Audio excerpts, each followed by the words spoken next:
kesehatan pada hari ini sehingga kita bisa berkumpul dengan keadaan sehat walafiat.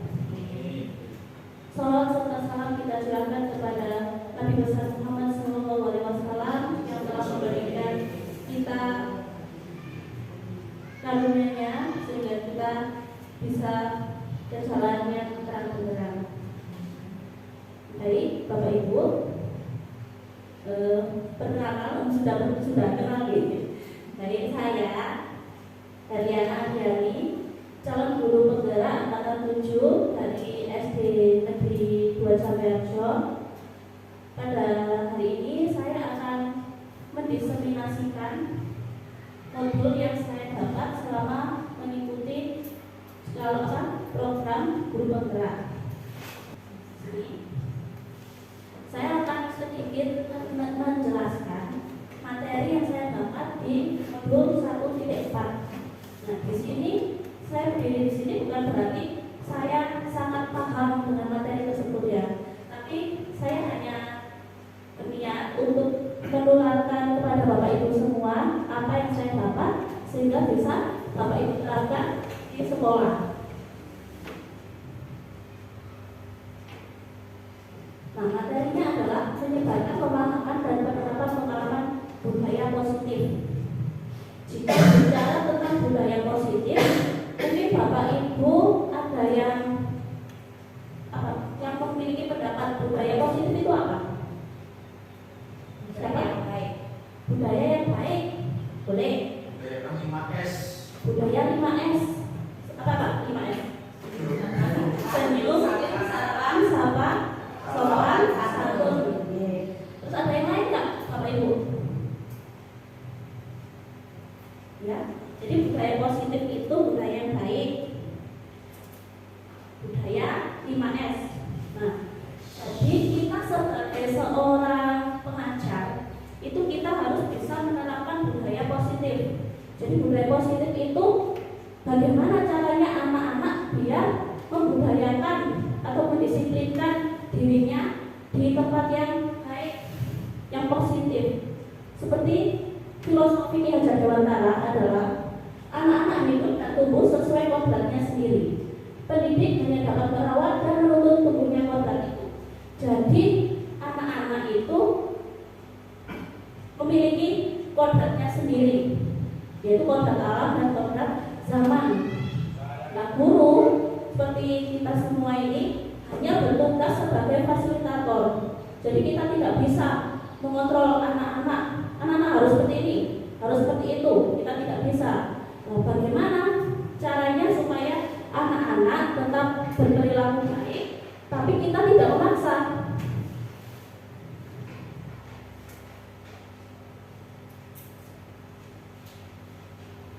Nah, oleh karena itu, di sini saya akan menjelaskan beberapa poin dari modul 1.4, yaitu tentang budaya positif.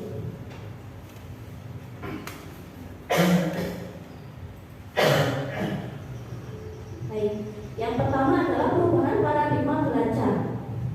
Bapak Ibu pasti pernah mendengar istilah pembelajaran yang berpusat pada murid dan pembelajaran yang berpusat pada guru. Nah, Bapak Ibu mungkin ada yang mengerti atau ada yang tahu apa perbedaannya pembelajaran yang berpusat pada murid dan pembelajaran yang berpusat pada guru. Bagaimana? Pada murid Ya. disuruh kreatif sendiri, baca sendiri. Ya. Kalau guru suruh mengajar. Ya. Kalau murid berarti murid harus dituntut kreatif, begitu Pak? Ya. Kalau berpusat pada guru berarti guru yang harus mengajar, seperti itu. Iya, jadi kalau pembelajaran yang berpusat pada guru, gurunya yang aktif. Biasanya metode yang digunakan adalah apa? Ceramah. Jadi gurunya yang ngoyo memberikan materi. Nah, kalau berpusat pada murid itu berbeda. Guru hanya memfasilitasi saja dan murid yang bekerja mencari materi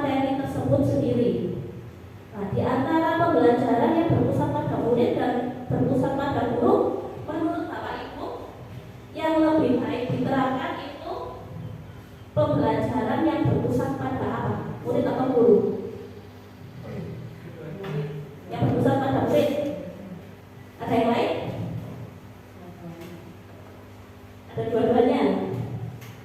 Jadi idealnya pembelajaran itu yang lebih baik itu pembelajaran yang berpusat pada murid, seperti filosofi diajar Dewantara tadi. Jadi murid itu harus merdeka dalam belajar.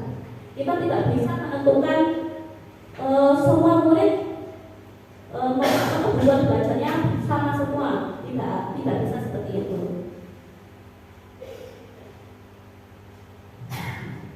Nah, di sini oleh karena itu kita harus mengerti pembelajaran dengan paradigma baru.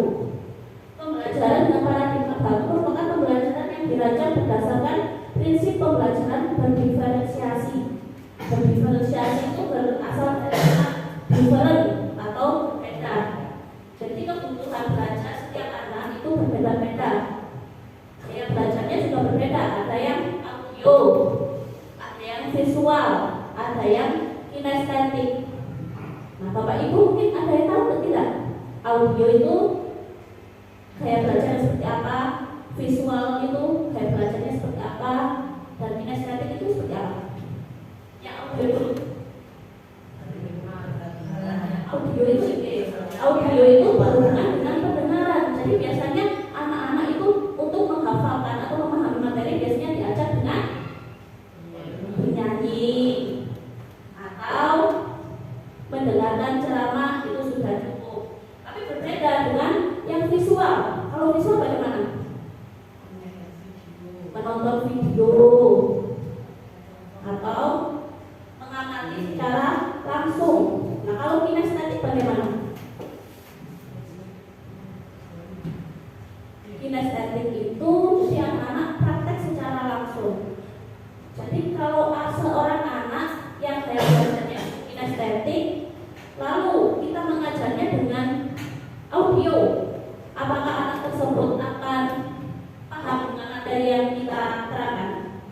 Tidak. Makanya itu guru harus bisa mengadakan pembelajaran yang berdiferensiasi sehingga para peserta didik belajar sesuai kebutuhannya. Bagaimana cara kita bisa mengetahui kebutuhan peserta didik? Jadi bisa dengan asesmen diagnostik. Asesmen diagnostik itu bisa kita lakukan di awal semester atau di awal tahun ajaran baru. Berdasarkan tahap pendekatan sesuai teori psikologi modern untuk mewujudkan profil pelajar Pancasila. Nah, di kurikulum kita itu sudah mengenal dengan profil pelajar Pancasila. Apa saja itu? Ada 6 dimensi ya. Yang pertama, beriman, bertakwa kepada Tuhan Yang Maha Esa dan berakhlak mulia. Jadi kita harus menerapkan disiplin anak-anak itu supaya beriman dan bertakwa kepada Tuhan Yang Maha Esa dan berakhlak mulia. Seperti kegiatan yang sudah kita lakukan setiap hari Jumat, sudah mengadakan sholat duha, melaksanakan istighosah dan pembacaan Yasin, atau pulang sekolah kita sudah melaksanakan sholat duha secara berjamaah. Nah, yang kedua adalah berkebinekaan global. Berkebinekaan global di sini berarti menerapkan perbedaan. Jadi perbedaan suku, agama, budaya seperti itu. Dan yang ketiga adalah bergotong royong. Bergotong royong di sini bukan berarti kerja bakti saja, tapi bergotong royong memiliki maksud atau arti lain yaitu kolaborasi, kerjasama. Jadi anak-anak bisa dibentuk kelompok seperti itu. Yang keempat adalah kreatif. Kreatif di sini siswa adalah bisa membuat karya yang inovatif, membuat karya yang baru. Yang kelima adalah bernalar kritis. Bernalar kritis ini adalah kemampuan siswa dalam memikirkan atau bernalar. Dan yang terakhir adalah mandiri. Mandiri di sini itu berarti siswa dapat mengerjakan sesuatu sesuai dengan kemampuannya sendiri. Nah, Bapak Ibu di sini sudah tahu ya lagu profil pelajar Pancasila? Kita coba dengan gerakan. Nah, lagu ini nanti bisa diajarkan ke anak-anak supaya anak-anak juga hafal dan memahami profil pelajar Pancasila itu apa saja, seperti itu ya. Kita coba ini.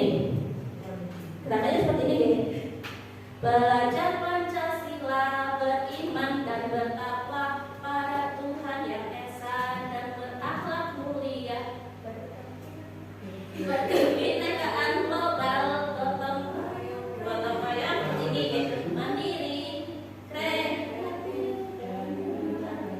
Kita coba ya.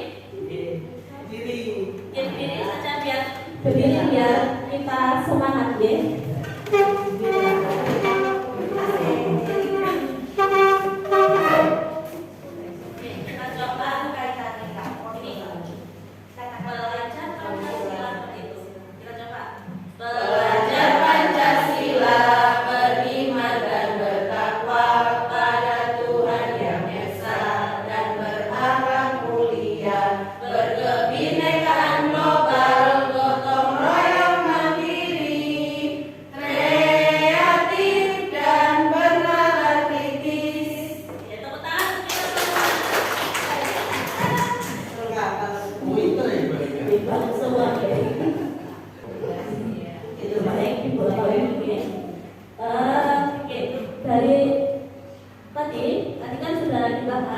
Pembelajaran yang berpusat pada guru dan pembelajaran yang berpusat pada siswa. Mungkin saya juga masih sering kali melakukan pembelajaran yang berpusat pada guru. Jadi siswa cuma mendengarkan dan kita yang aktif. Kalau Bapak Ibu, bagaimana kalau misalkan ke depannya kita lebih memusatkan pada murid? Setuju atau tidak? Setuju ya. Jadi kita akan memfasilitasi anak-anak supaya belajar dan guru hanya mengarahkan saja. Baik, untuk materi yang kedua adalah disiplin positif. Kalau disiplin positif, Bapak Ibu ada yang bisa memberi contoh tidak? Disiplin positif itu seperti apa contohnya? Masuk tepat waktu. Masuk tepat waktu. Oke. Pulang tepat waktu. Pulang.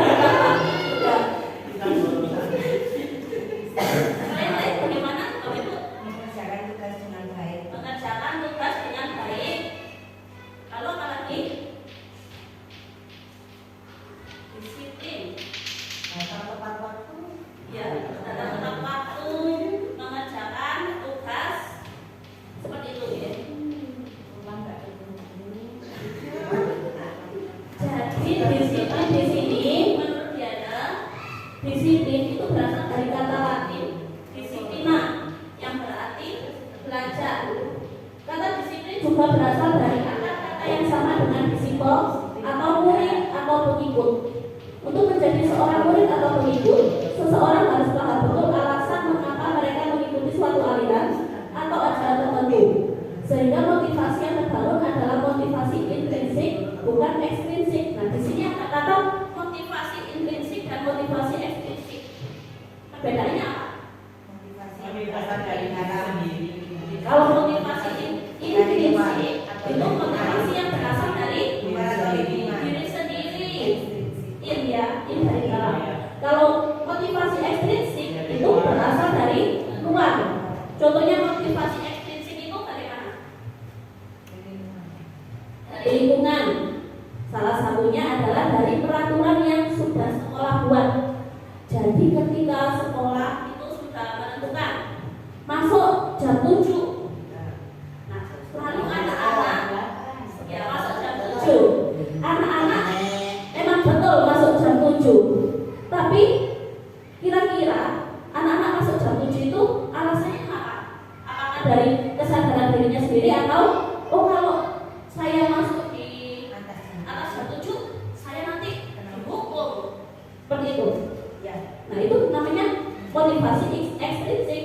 Berbeda kalau motivasi intrinsik, itu berarti mereka sadar, sudah kewajiban saya masuk sebelum jam 7 karena ini adalah tanggung jawab saya, seperti itu. Karena kalau motivasi ekstrinsik itu jika pengendalinya atau seseorang yang membuat peraturan tersebut misalkan berhalangan hadir, maka anak-anak apakah akan tetap masuk jam 7?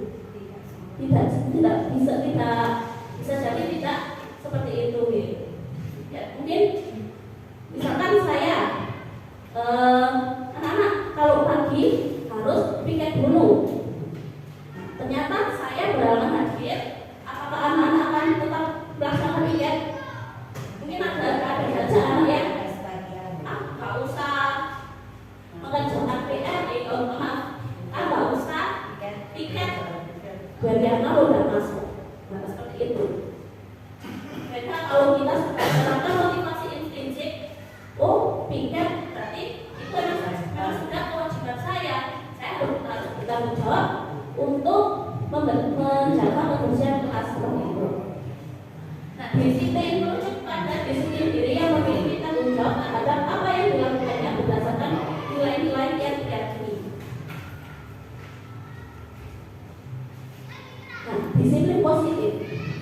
Disiplin positif merupakan salah satu cara penerapan disiplin yang bertujuan untuk menumbuhkan kesadaran serta memperdayakan peserta didik tanpa imbalan, penghargaan atau reward, ancaman, dan hukuman. Jadi disiplin positif ini bukan semata-mata karena adanya imbalan. Mungkin ada anak-anak yang mungkin mengerjakan tugas supaya mendapat imbalan atau penghargaan. Mungkin ada guru yang kalau mengerjakan tugas atau mendapat nilai 100 nanti ibu guru kasih bintang seperti itu. Nah, kalau sudah berarti tidak memberi bintang lagi, mungkin anak-anak kalau nggak usah belajar, nggak usah mendapat nilai 100 lagi pula juga tidak mendapat bintang seperti itu. Atau yang berupa ancaman dan hukuman. Itu tadi anak-anak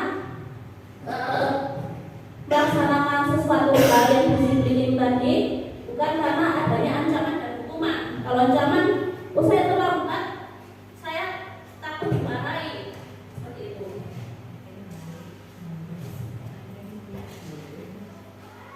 Nah, tujuan disiplin di sini untuk apa? Sebagai pendidik seperti kita semua, tujuan kita adalah menciptakan anak-anak yang memiliki disiplin diri sehingga mereka bisa berperilaku dengan mengacu pada nilai-nilai kebajikan universal dan memiliki motivasi intrinsik bukan ekstrinsik. Jadi bagaimana cara kita untuk membudayakan anak-anak dan supaya anak-anak itu memiliki motivasi langsung dari dalam dirinya, bukan dari luar, bukan kata adanya imbalan atau penghargaan ataupun ancaman dan hukuman.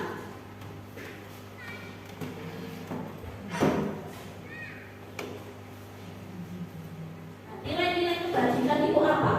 Nilai-nilai kebajikan. Kalau kebajikan, mendengar kebajikan, Bapak Ibu berujuk kepada apa?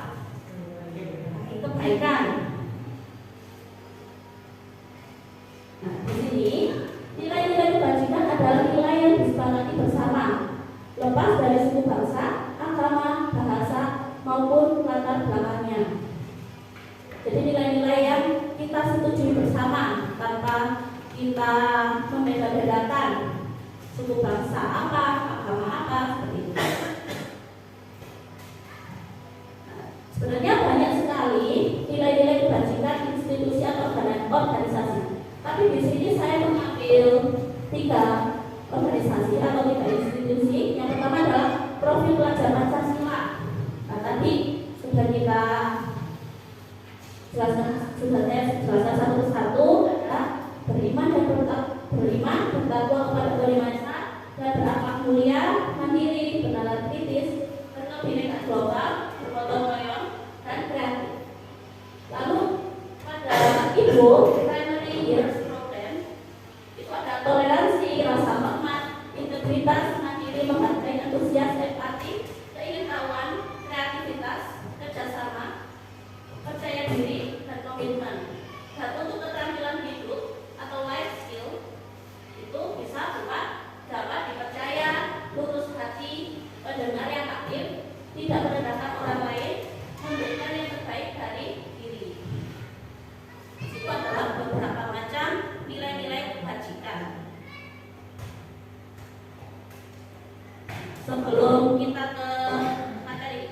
selanjutnya.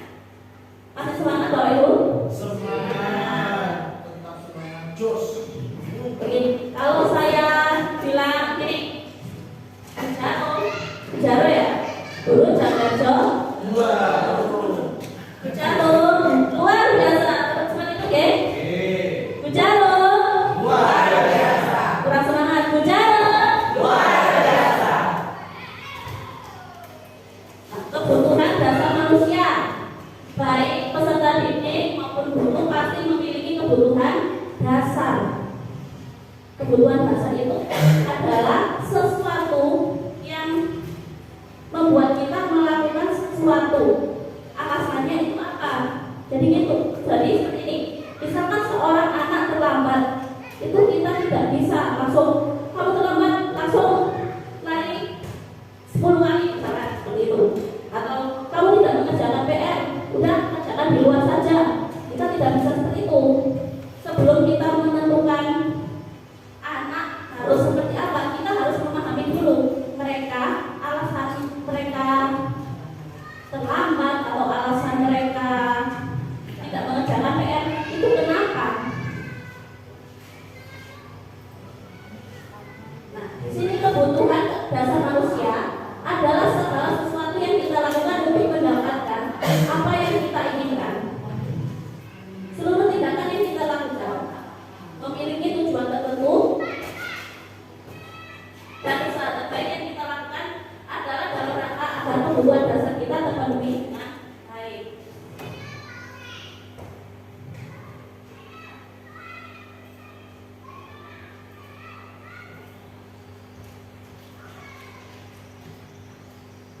Ya, jadi di sini ada 5 kebutuhan dasar manusia. Yang pertama adalah bertahan hidup. Yang kedua adalah kasih sayang dan rasa diterima. Yang ketiga adalah penguasaan. Yang keempat adalah kebebasan. Dan yang terakhir adalah kesenangan. Kita akan bahas satu persatu. Yang pertama adalah bertahan hidup. Bertahan hidup di sini adalah kebutuhan yang bersifat fisiologis untuk bertahan hidup. Misalnya kesehatan, rumah, dan makanan. Kebutuhan biologis sebagai bagian dari proses reproduksi termasuk kebutuhan untuk tetap bertahan hidup. Komponen psikologis pada kebutuhan ini meliputi kebutuhan akan perasaan aman.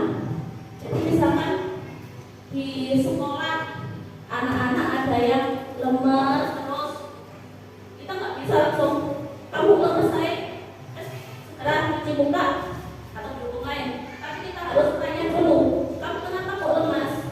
Bisa jadi tadi pagi anaknya itu belum sarapan, atau mungkin anaknya itu sedang sakit.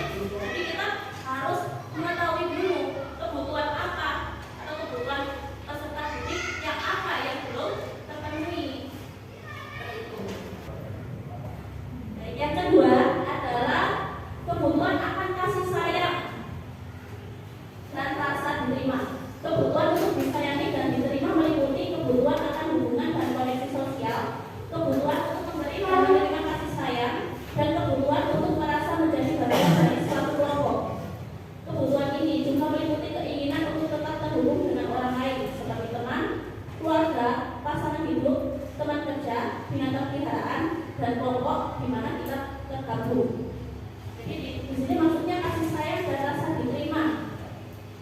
Misalkan dalam suatu kelompok ada salah satu anak yang tidak mau bekerja sama. Nah itu kita harus tahu alasannya tidak mau bekerja sama itu apa. Misalkan anaknya itu minder atau merasa tidak digolong sama anggota kelompok yang lain seperti itu.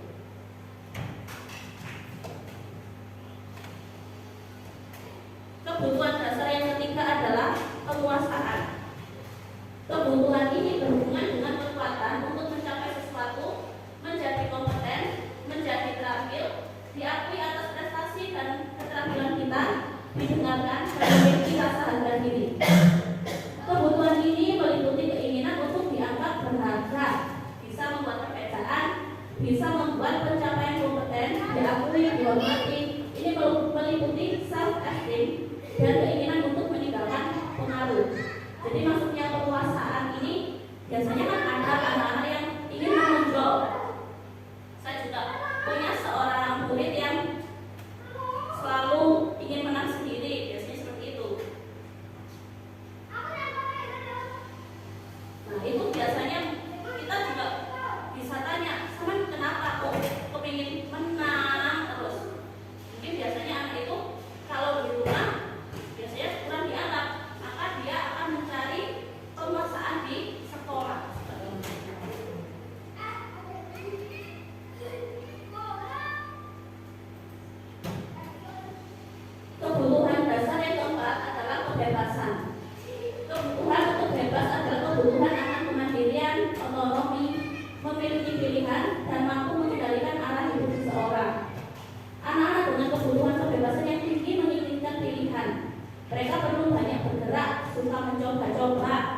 tidak terlalu terpengaruh orang lain, dan senang mencoba hal baru dan menarik. Jadi kita kalau membuat peraturan itu biasanya seringkali mengikat anak, mengikat kebebasan anak. Jadi kita harus tanya dulu, lalu bebas dalam hal apa? Selanjutnya kita pikirkan lagi apakah itu sudah sesuai dengan pembelajaran kita.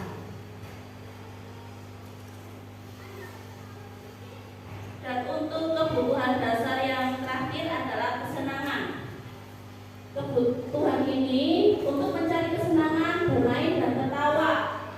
Misalkan di suatu hari ketika kita melaksanakan pembelajaran ada anak yang bermain sendiri atau bermain mungkin punya mainan dimainkan ketika pembelajaran. Nah itu demi kesenangan dia. Jadi kita harus tahu kenapa kamu kok bermain di dalam kelas selama pembelajaran. Misalkan anak tersebut karena saya bosan bu, saya ingin bermain-main. Nah, maka kita harus mencari jalan keluarnya.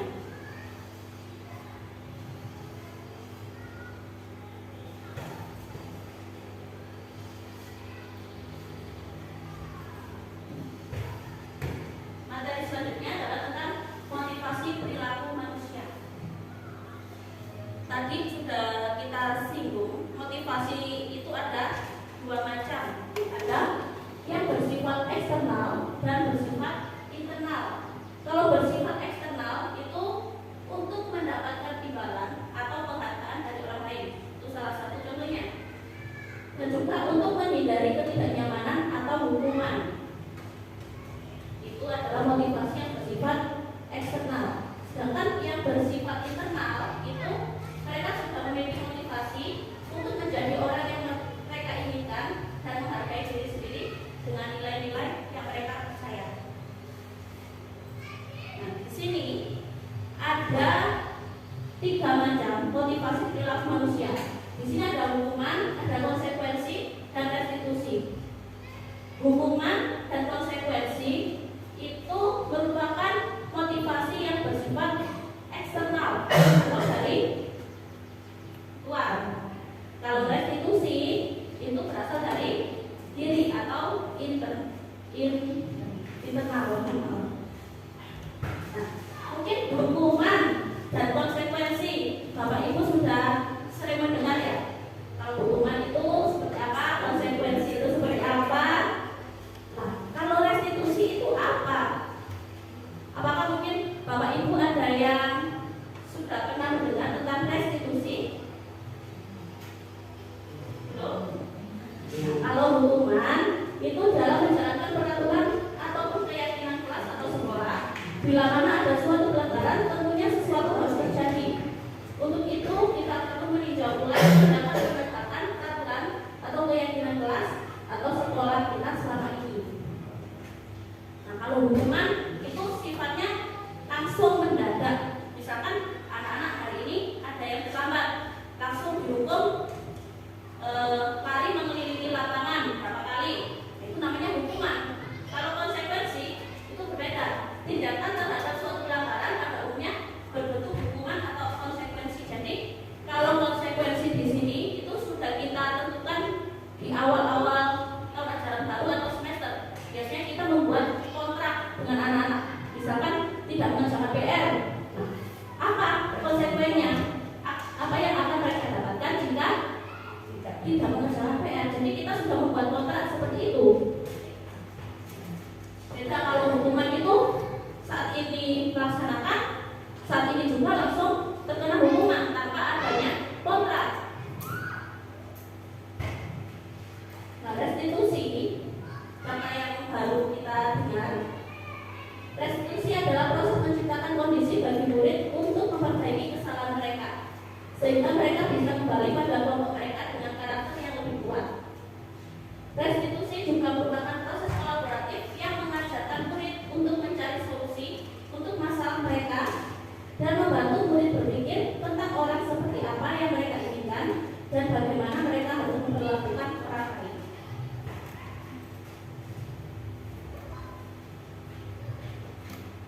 Nah, ini ada ciri-ciri hukuman itu tidak terencana Yang kedua, murid tidak tahu apa yang akan terjadi atau tidak dilibatkan. Kalau terlambat sekolah, kita tahu akan terkena hukuman, tapi kan siswa tidak tahu hukuman apa yang akan didapatkan. Apakah itu berlari, apakah itu menjamuri rumput, seperti itu. Dan bersifat satu arah. Bersifat satu arah ini berarti dari guru ke murid. Kan tidak mungkin murid memberi hukuman kepada gurunya kan? Nah, jadi itu bersifat satu arah. Lalu berupa hukuman fisik dan psikis. Kalau hukuman fisik itu seperti tadi disuruh berlari atau dijewer seperti itu. Kalau psikis itu biasanya lebih ke kata-kata. Oh, dasar kamu itu emang anak yang pinter, nggak tahu bahasa PR, ramai seperti itu gitu. Saya juga seperti itu kadang-kadang. Lalu kalau konsekuensi itu terencana atau disepakati sesuai peraturan. Jadi kita sudah punya peraturan dengan anak-anak. Misalkan di awal pembelajaran baru kita sudah membuat kontrak tadi, tidak mengerjakan PR. Hukumannya apa anak-anak? Kalau tidak mengerjakan PR, bisa mengerjakan di perpus, misalkan seperti itu. Itu namanya konsekuensi. Murid tetap dibuat tidak nyaman. Kalau meskipun kita sudah membuat peraturan semacam itu, pasti siswa tetap merasa tidak nyaman. Dan yang terakhir, prinsipnya adalah sikap guru selalu memonitor murid. Guru mesti cari aja kesalahan muridnya itu apa. Seperti itu. Baik, yang ketiga adalah restitusi. Restitusi di sini proses menciptakan kondisi bagi murid untuk memperbaiki kesalahan dan proses kolaboratif yang mengajarkan murid untuk mencari solusi sendiri. Nah, nanti saya akan memberikan contoh apa restitusi.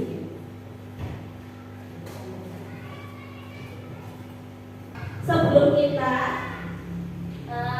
menemukan motivasi dalam diri siswa, kita harus mengerti dulu atau paham dulu posisi kontrol guru itu apa saja. Posisi kontrol guru di sini ada penghukum, ada pembuat rasa bersalah, ada teman sebagai pemantau dan sebagai manajer. Sebelum saya membahas satu persatu, Bapak Ibu guru di sini biasanya memposisikan diri atau posisi kontrol dalam hal apa? Apa yang biasanya Bapak Ibu lakukan? Teman, penghukum? Nah, saya juga pernah. Pembuat rasa bersalah? Pernah juga. Teman juga. Ya, pemantau? Pernah. Manajer? Pernah. Baik, kita baca satu persatu ya. Sebagai seorang penghukum bisa menggunakan hukuman fisik maupun verbal. Orang-orang yang menjalankan posisi penghukum senantiasa mengatakan bahwa sekolah memerlukan sistem atau alat yang dapat lebih menekan murid-murid lebih dalam lagi. Nah, di sini penghukum biasanya menggunakan hukumannya fisik atau verbal. Fisik tadi ya seperti disuruh lari atau dijewer atau dipukul. Kalau verbal ya dengan kata-kata yang menyakitkan hati. Nah, itu berarti posisi kontrolnya adalah sebagai penghukum. Nah, biasanya orang-orang yang atau kita yang biasanya memiliki posisi kontrol sebagai penghukum itu memerlukan sistem atau alat yang dapat menekankan murid lebih dalam lagi. Jadi kita harus menekankan kepada murid, nggak boleh, itu nggak boleh, itu nggak boleh. Biasanya seperti itu kalau penghukum. Dan yang kedua adalah pembuat rasa bersalah. Pada posisi ini biasanya guru akan bersuara lebih lembut. Pembuat rasa bersalah akan menggunakan keheningan yang membuat orang lain merasa tidak nyaman, bersalah, atau bahkan rendah diri. Mungkin ada anak yang tidak mengerjakan PR. Kalau ibu guru ada yang bilang, kamu itu kok kayak gitu terus tidak pernah mengerjakan PR. Kamu nggak berat, kamu apa menyesal kalau setiap ada PR tidak dikerjakan seperti itu membuat rasa bersalah. Dan yang ketiga adalah posisi kontrol guru sebagai teman. Kalau teman berarti yang menganggap peserta didik juga sebagai teman. Guru pada posisi ini tidak akan menyakiti murid, tidak sebagai penghukum ya, namun akan tetap berupaya mengontrol murid melalui persuasi. Persuasi itu berarti ajakan. Guru di posisi teman menggunakan hubungan baik dan humor untuk mempengaruhi seseorang. Misalkan, ayolah kita kan, misalnya nih, ayolah demi Bu Guru biar tidak dimarahi kepala sekolah, kalian yang tertib dong di kelas, misalkan seperti itu. Itu adalah posisi kontrol sebagai teman. Dan posisi kontrol yang keempat adalah sebagai pemantau. Pada posisi ini kita bertanggung jawab atas perilaku orang-orang yang kita awasi. Posisi pemantau berdasarkan pada peraturan dan konsekuensi. Dengan menggunakan sanksi atau konsekuensi, kita dapat memisahkan hubungan pribadi kita dengan murid. Nah, kalau pemantau ini misalkan, tadi saya perhatikan kamu kalau upacara rame aja. Lain kali tidak boleh seperti itu ya. Nah, seperti itu namanya posisi kontrol sebagai pemantau. Dan yang terakhir, ini adalah posisi kontrol sebagai manajer. Manajer di sini bukan berarti kita harus menjadi bos suatu perusahaan, atau mungkin manajer itu kalau di sekolah kepala sekolah ya. Nah, bukan hanya kepala sekolah yang harus memiliki posisi kontrol sebagai manajer. Guru juga idealnya harus memposisikan diri sebagai manajer. Karena pada posisi ini, guru berbuat sesuatu bersama dengan murid, mempersilahkan murid mempertanggungjawabkan perilakunya, mendukung murid agar dapat menemukan solusi atas permasalahannya sendiri. Misalkan, tadi kenapa kamu terlambat? Misalkan alasannya, tadi saya bangun kesiangan dulu.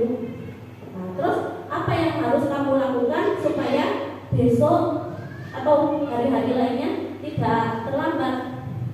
Saya akan bangun lebih pagi, seperti itu. Jadi guru harus menentukan dulu penyebabnya apa, dan anak-anak sendiri yang akan menentukan perilakunya akan seperti apa dia selanjutnya, seperti itu. Bapak Ibu, di sini ada salah satu kasus. Jadi kasusnya ini seperti ini. Seorang murid terlambat datang ke sekolah. Jika posisi kontrol kita sebagai penghukum itu biasanya bilang gini, karena terlambat kamu harus menyapu halaman sekolah. Tanpa adanya protes, anak-anak sudah harus membersihkan halaman sekolah. Kalau posisi kontrol kita sebagai pembuat rasa bersalah, itu biasanya bilangnya seperti ini. Berapa kali ibu harus memberitahu kamu untuk tidak terlambat? Ibu sangat kecewa dengan yang kamu lakukan. Kalau mendengar seperti ini, otomatis anak-anak apakah lebih semangat tidak terlambat? Tidak, malah anak-anak akan tertekan, merasa bersalah. Bahkan bisa jadi anak-anak itu bisa merasa menjadi anak yang gagal karena sudah membuat kecewa gurunya. Jika posisi kontrol kita sebagai teman, itu biasanya bilang gini, ayo dong ikuti aturan sekolah, demi ibu ya. Jadi kata-katanya lebih santai seperti itu. Jika posisi kontrol kita sebagai pemantau, biasanya bilang gini, kamu telah melanggar peraturan sekolah, kamu tahu konsekuensinya? Seperti itu. Namun, jika kita memiliki posisi kontrol sebagai manajer, itu kita akan bicara, apakah kamu tahu kesalahanmu? Kira-kira apa yang akan kamu lakukan untuk memperbaiki kesalahanmu? Seperti itu. Nah, kira-kira dalam 5 posisi kontrol guru tersebut, yang ideal atau yang lebih baik kita terapkan itu posisi kontrol guru yang mana? Sebagai penghukum atau pembuat rasa bersalah, teman, pemantau atau manajer? Manajer yang ideal itu adalah manajer. Apakah semuanya sudah memiliki posisi kontrol sebagai manajer? Masih proses ya, sama saya juga masih proses. Karena saya juga tidak sesabar itu. Sebenarnya kita sendiri Ya, seperti itu. Sama terus apa nggak? Tapi ya memang dalam satu sekolah memang harus ada sosok atau posisi kontrol sebagai penghukum supaya anak takut. Nah, di sini ada beberapa contoh narasi. Nanti Bapak Ibu menentukan posisi kontrol dalam hal apa ini? Apakah dari posisi kontrol sebagai teman, penghukum, pembuat rasa bersalah, pemantau, atau manajer. Nah, dari narasi 1, kamu itu tidak pernah benar melakukannya. Saya kecewa sekali dengan kamu. Itu sebagai apa posisi kontrolnya? Sebagai pembuat rasa bersalah. Ada jawaban lain? Tidak ada? Kita lihat apakah benar? Ya, benar. Posisi kontrolnya sebagai pembuat rasa bersalah. Tepuk tangan. Narasi yang kedua, jangan berisik dong anak-anak, demi ibu ya. Ini biasanya guru-guru yang takut terkena marah kepala sekolah. Ya, nanti guru dimarahin. Saya kasih tahu ya. Posisi kontrolnya mas ya. Oke, sebagai teman. Narasi yang ketiga, karena kamu tidak mengerjakan PR, sekarang kamu harus menyapu halaman. Sebagai hukum atau penghukum, betul tidak? Ya, selanjutnya, dari tadi perhatikan kok kamu lemas terus. Sudah cuci muka dulu sana biar tidak mengantuk. Sebagai pemantau, apakah benar? Ya, benar. Baik, narasi yang terakhir. Kenapa kamu tidak mengerjakan PR? Apa yang akan kamu lakukan untuk memperbaiki kesalahanmu hari ini? Sebagai manajer. Ya, tepuk tangan untuk kita semua.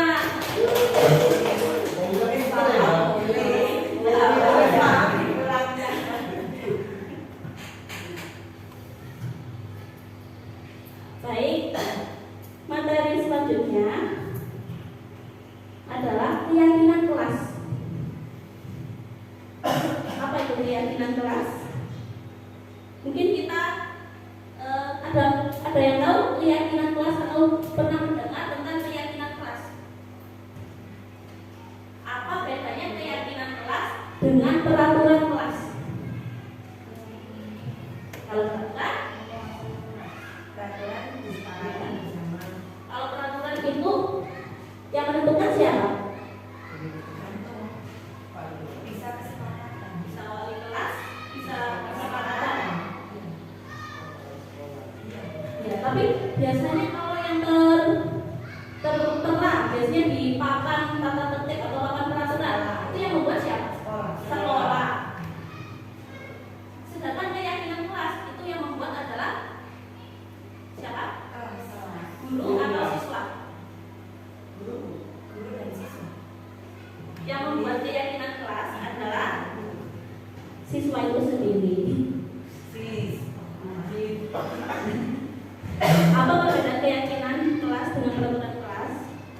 Nah, di sini kalau keyakinan kelas dibuat oleh seluruh warga kelas, meliputi guru dan siswa. Jadi yang membuat itu, yang menentukan keyakinan kelasnya adalah siswa. Selanjutnya guru hanya bertugas memfasilitasi saja. Sedangkan peraturan kelas itu dibuat oleh guru atau pihak sekolah. Di sini saya akan menjelaskan atau menerangkan tentang pembentukan keyakinan kelas.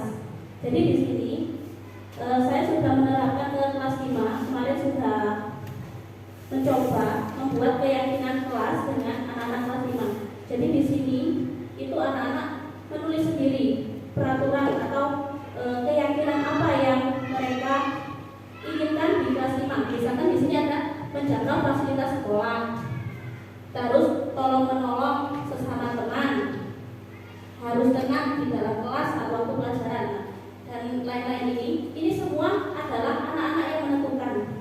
Setelah mereka membuat keyakinan seperti ini, selanjutnya mereka tanda tangan. Nah, di sini sebagai wujud bahwa mereka setuju dengan keyakinan kelas yang sudah mereka buat.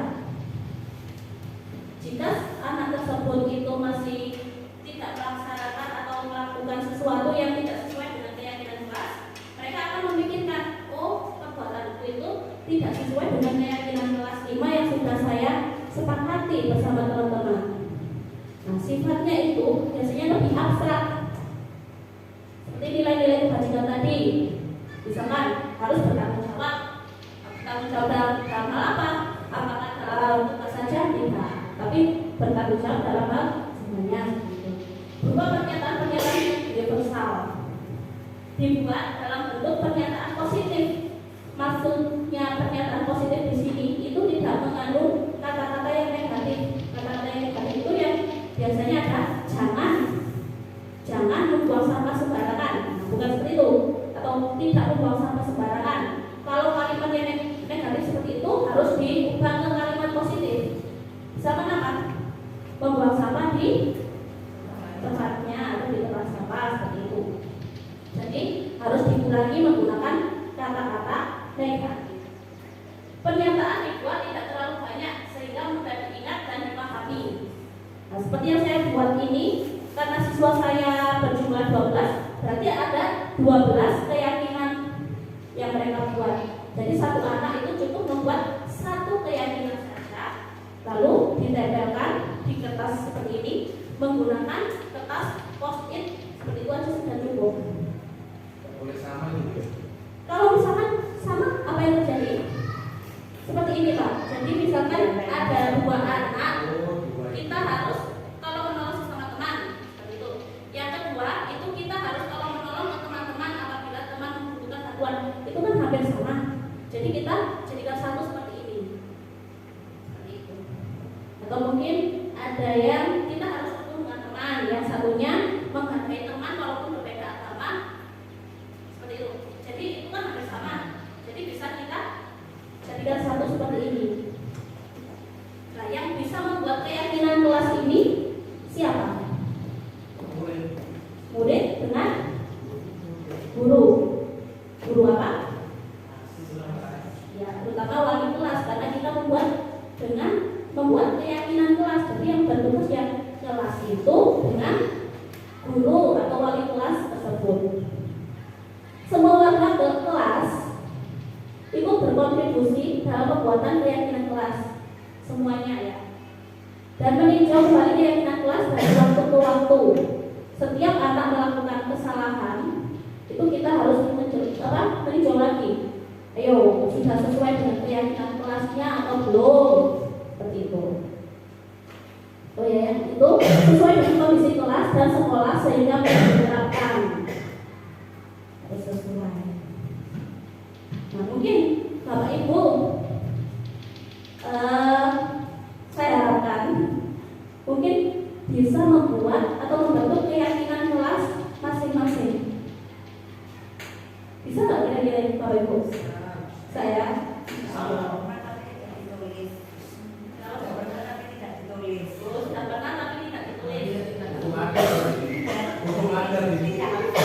Ya, berarti masih ya masih abstrak, sangat abstrak ya. Ya, jadi supaya anak-anak bisa membaca keyakinan kelas, mungkin Bapak Ibu bisa membuatnya seperti ini. Seperti ini tadi ya. Cukup dengan kertas post-it saja. Bagaimana? Apakah bisa ini? Bagaimana? Bisa saja. Ini Tapi bisa berhubungan dengan pendidikan agama Islam. Yang berhubungan kan bisa membuat keyakinan kelas ketika pelajaran apa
memvalidasi tindakan yang salah dan menanyakan keyakinan.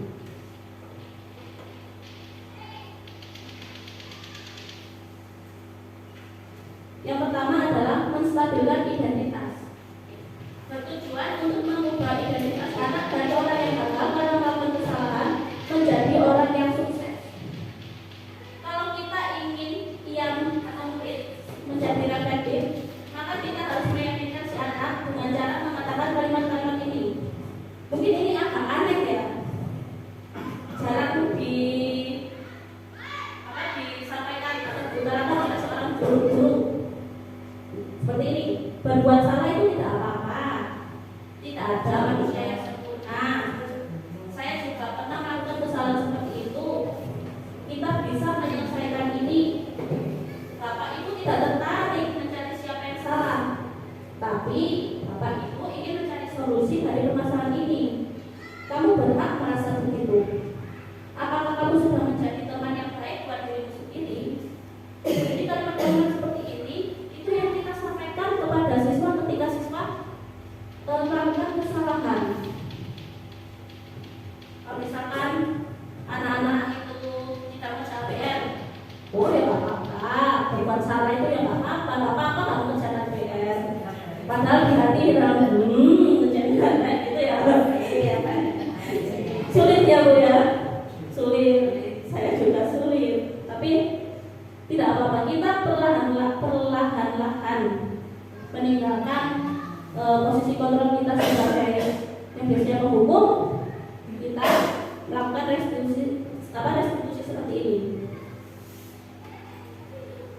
Nah, setelah kita menstabilkan identitas tadi, selanjutnya kita memvalidasi tindakan yang salah. Nah, ini lebih janggal lagi kalimat-kalimat yang kita utarakan. Jadi semua tindakan manusia baik atau buruk pasti memiliki maksud atau tujuan tertentu.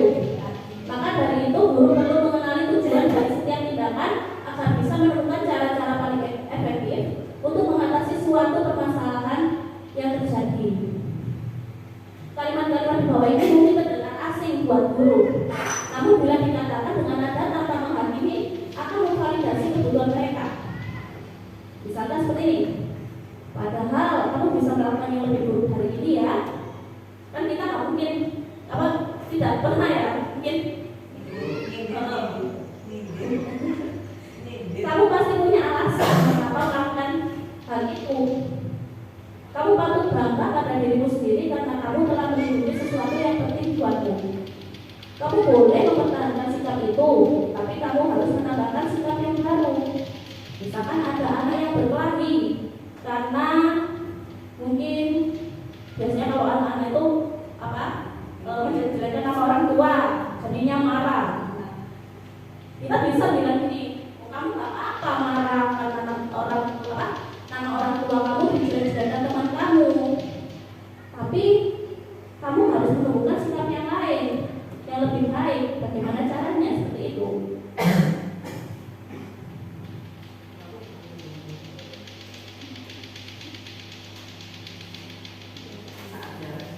Dan yang ketiga adalah menanyakan keyakinan. Ketika identitas sukses telah tercapai dan tingkah laku yang salah telah divalidasi, maka anak perlu untuk dihubungkan dengan nilai-nilai yang dia percaya. Nah, pertanyaan-pertanyaan yang menghubungkan keyakinan anak dengan keyakinan kelas atau keluarga. Contohnya di sini seperti ini. Apa yang kita percaya sebagai kelas atau keluarga? Apa nilai-nilai umum yang telah kita sepakati? Apa bayangan kita tentang kelas yang ideal? Kamu mau jadi orang yang seperti apa? Seperti itu. Jadi kita menanyakan kepada anak-anak apa langkah selanjutnya, apa yang ingin mereka lakukan untuk memperbaiki kesalahan yang mereka perbuat. Nah, di sini Bapak Ibu ada sebuah video. Jadi saya sudah mempraktikkan dengan anak-anak di kelas 5. Mungkin bisa Bapak Ibu tonton bersama.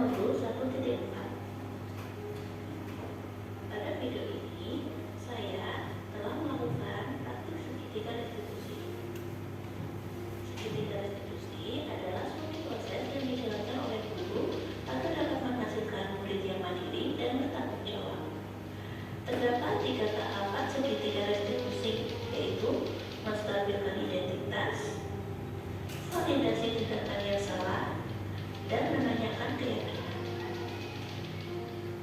Yang pertama adalah menstabilkan identitas. Dilakukan berdasarkan prinsip membuat kesalahan adalah bagian dari proses pembelajaran dan menggeser identitas gagal menjadi identitas sukses. Tahap yang kedua adalah validasi tindakan yang salah. Dilakukan berdasarkan prinsip setiap perilaku berupaya memenuhi suatu kebutuhan tertentu. Guru akan bergeser dari pemikiran stimulus respon menjadi proaktif. Pada tahap ini bertujuan untuk mengenali dan mengakui kebutuhan murid akan memperbaiki hubungan. Pada tahap yang ketiga adalah menanyakan keyakinan. Murid akan diberi pertanyaan-pertanyaan bermakna untuk memunculkan motivasi secara instinktif, sehingga murid dapat mampu mengaitkan keyakinannya. Pada praktek segitiga restitusi, saya telah membuat 2 kasus. Kasus 1, pada suatu hari, Zula datang terlambat. Zula terlambat karena semalam main game sampai tidur terlalu malam sehingga bangun kesiangan. Berikut praktik segitiga restitusi yang saya lakukan.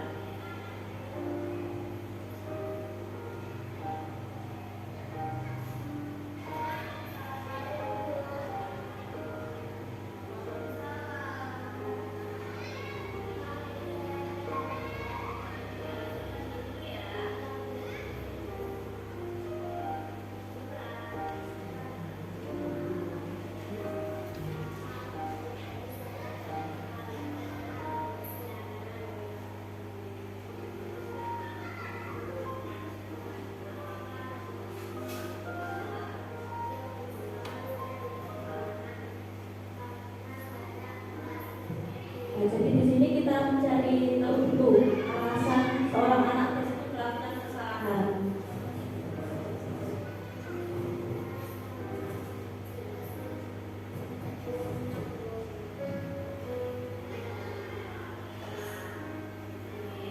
Ini adalah tahap menstabilkan identitas. Jadi tidak apa-apa. Gitu.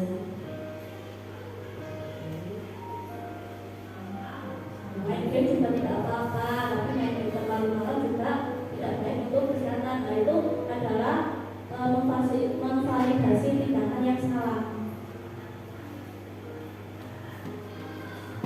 Nah, sekarang menanyakan tentang keyakinan kelas yang sudah disepakati anak-anak. Keyakinan kelas apa yang sudah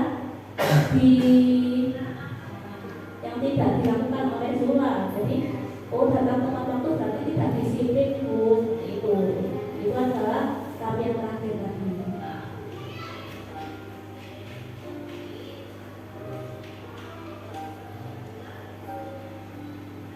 Setelah menanyakan keyakinan Zula, selanjutnya Zula itu berpendapat seperti ini. Oh iya Bu, jadi mulai dari sekarang saya akan membuat jadwal pribadi saya. Jadi saya akan membuat jadwal yang sesuai dengan kegiatan saya supaya saya tidak terlambat lagi seperti ini.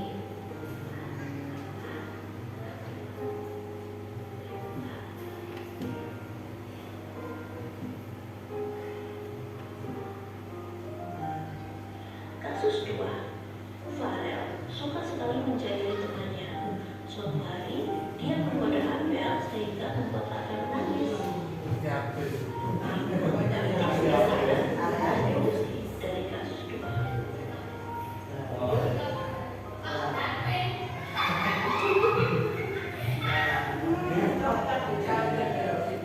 Farel jahil dan apanya suka nangis.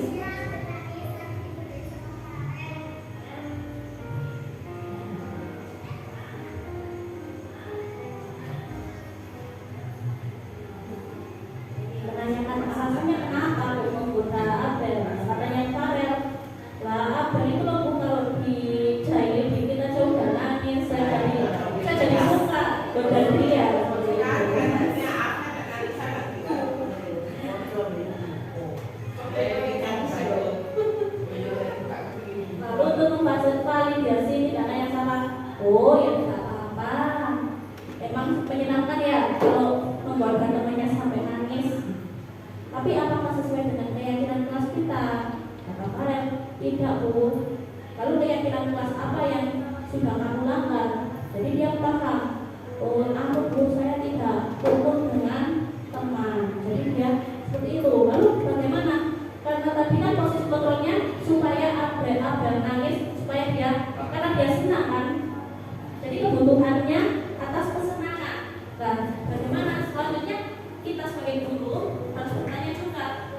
mengganggu Abel. Lalu padanya bilang, wah nunggu saya akan mendapat kesenangan dari bermain bersama saja. Ya, bermain lato-lato seperti itu. Dengan adanya segitiga restitusi seperti ini atau penerapan restitusi ini, apakah kita menghukum kepada anak-anak? Tidak ya. Apakah ada hukuman? Apakah saya menyuruh sudah karena terlambat tadi, apakah saya suruh membersihkan halaman sekolah? Kan tidak. Terus apakah setelah melakukan restitusi ini guru itu membuat rasa bersalah? Tidak ya, karena anak-anak sudah sadar, oh dengan kelakuan ini saya memang melakukan sesuatu kesalahan. Kalau teman, apakah guru sudah menjadi teman dalam restitusi ini? Menjadi teman, tapi bukan, tapi tetap ada batasan antara guru dengan anak. Jadi kita sebagai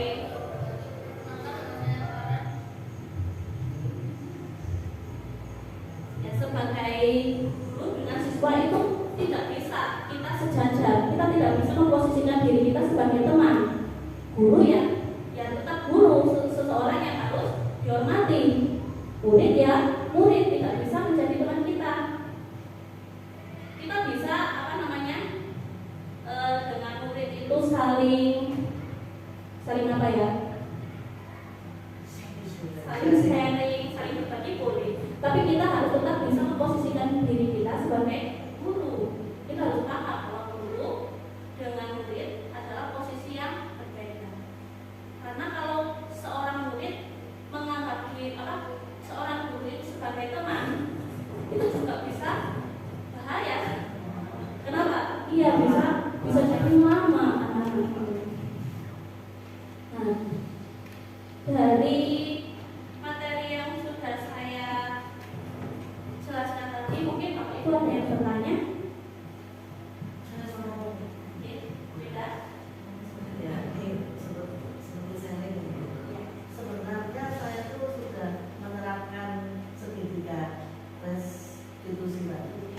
Tapi gini, ada murid saya itu hampir tiap hari itu telah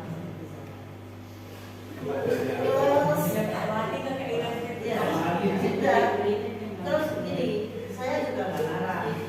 Saya kasih masuk terus, kenapa kamu kok tiap hari telat? Dia hampir tiap hari telat. Ternyata dia bilang gantian sepeda motornya itu mengantarkan kakak dulu ke SMP, baru saya. Terus gimana saya harus kasih solusi gimana?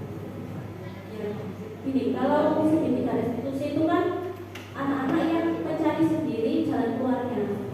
Jadi, bagaimana biar selanjutnya itu tidak terlambat, harusnya seperti apa? Seperti itu. Jadi anak-anak sendiri yang mencari jalan keluarnya, bukan kita.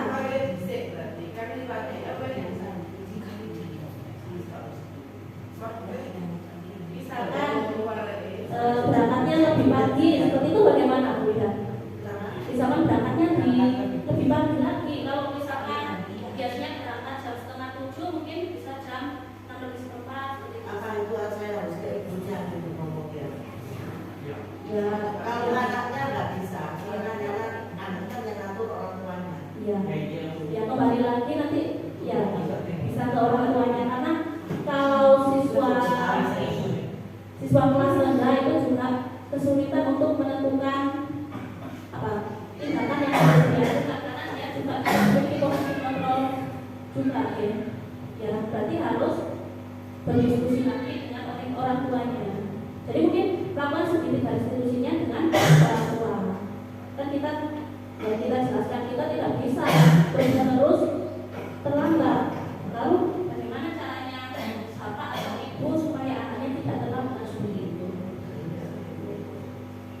Jadi nggak pernah ikut upacara ya, Pak? Upacara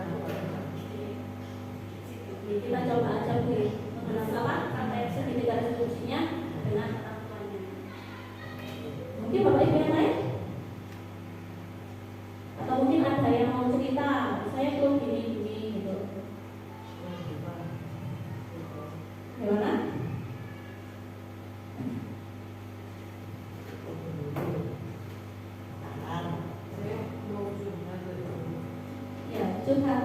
Lihat sendiri mama. Kejadian mama Dede curhat dong. Ya monggo Bapak Ibu.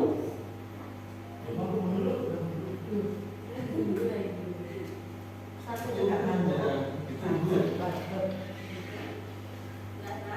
Tidak ada. Oke. Dengan adanya ini bisa saya simpulkan bahwa dalam penerapan program disiplin positif, hendaknya guru memiliki standar kepribadian profesional dan sosial yang baik, di mana guru mampu merefleksi dirinya sebagai among atau manajer yang menuntun murid-muridnya menjadi insan yang mandiri, merdeka, dan bertanggung jawab sesuai dengan standar nasional pendidikan. Jadi apa yang kita inginkan dilakukan oleh murid, kita harus memberikan contoh dari diri kita sendiri. Baik. Ya, demikian eksaminasi dari saya. Semoga apa yang saya sampaikan dapat bermanfaat untuk kita semua. Dan jika ada salahnya, saya ucapkan banyak mohon maaf. Karena di sini saya juga masih belajar. Baik, saya akhiri. Wassalamualaikum warahmatullahi wabarakatuh. Terima kasih Bapak Ibu semua.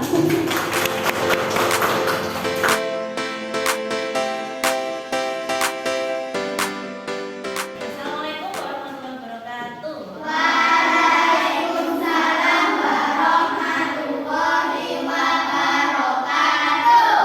Oke anak-anak, jadi hari ini kita akan membuat keyakinan kelas. Jadi keyakinan kelas itu apa? Keyakinan kelas adalah suatu bentuk kesadaran kalian untuk selanjutnya harus diterapkan selama kalian ada di kelas 5. Keyakinan kelas itu nanti jadi beliau akan membagikan kertas ini kalian satu persatu, lalu kalian harus menulis keyakinan apa yang kalian pahami atau yang kalian yakini yang akan kalian lakukan di kelas 5 selama semester 2 ini ya. Misalkan contohnya harus mematuhi kata tertib atau mengerjakan PR atau mengerjakan tugas tepat waktu, seperti itu ya. Cukup satu saja ya, satu keyakinan yang paling kalian yakini bisa dilakukan selama di kelas 5. Tapi menulis keyakinannya itu tidak boleh menggunakan kalimat negatif. Apa itu kalimat negatif? Kalimat negatif itu yang menggunakan atau ada kata tidak atau jangan, itu tidak boleh. Misalkan ini tidak membuang sampah sembarangan, bukan seperti itu. Tapi ditulisnya bagaimana? Membuang sampah di tempat sampah, gitu ya. Atau gini, jangan rame, bukan jangan rame, tapi harus apa? Boleh harus.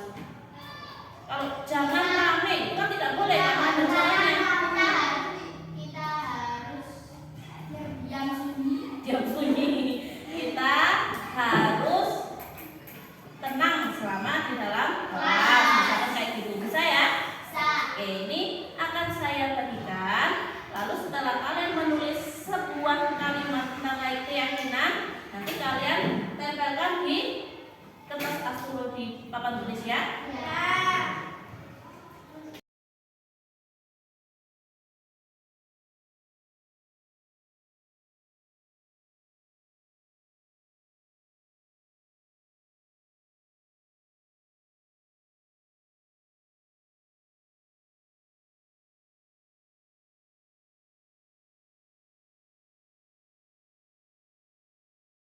Anak-anak kalau sudah membuat keyakinannya, silakan ditempelkan di sini.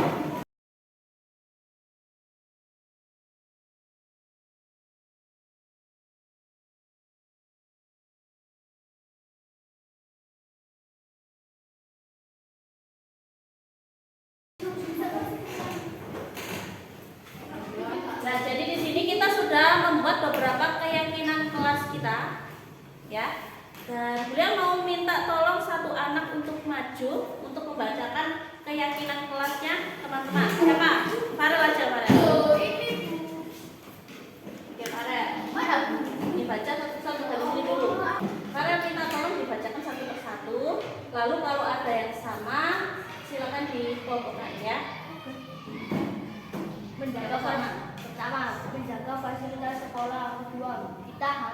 tolong menolong sesama teman.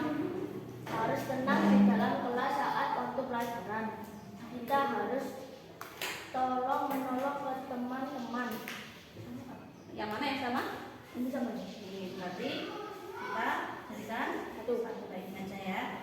Nah, lanjut. Mengerjakan tugas tepat waktu.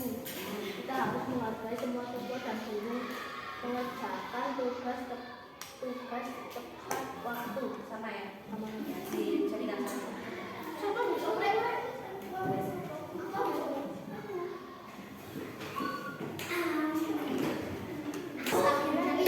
Nah, di sini kita sudah membuat keyakinan kelas anak-anak. Jadi yang pertama, apa aja nih Farel? Yang pertama tadi Farel? Menjaga fasilitas sekolah. Menjaga fasilitas sekolah. Yang kedua, Kita harus tolong menolong ke teman-teman. ya kita harus tolong menolong kepada teman. Terus, Harus tenang di dalam kelas saat waktu pelajaran. ya harus tenang di dalam kelas waktu pelajaran. Terus, Mengerjakan tugas tepat waktu. mengerjakan tugas tepat waktu. Terus, apa lagi nih? Kita harus menghargai semua siswa dan guru. Harus menghargai siswa dan guru. Terus, Kita harus rukun dengan teman. rukun dengan teman dan juga menghargai teman walaupun berbeda agama. Terus apa ini? Kita harus membuang sampah pada tempatnya supaya tetap lestari. Membuang sampah di tempat sampah. Oke. Nah, dari sini apakah anak-anak ada yang tidak setuju dengan keyakinan kelas yang sudah ditentukan ini? Setuju semua?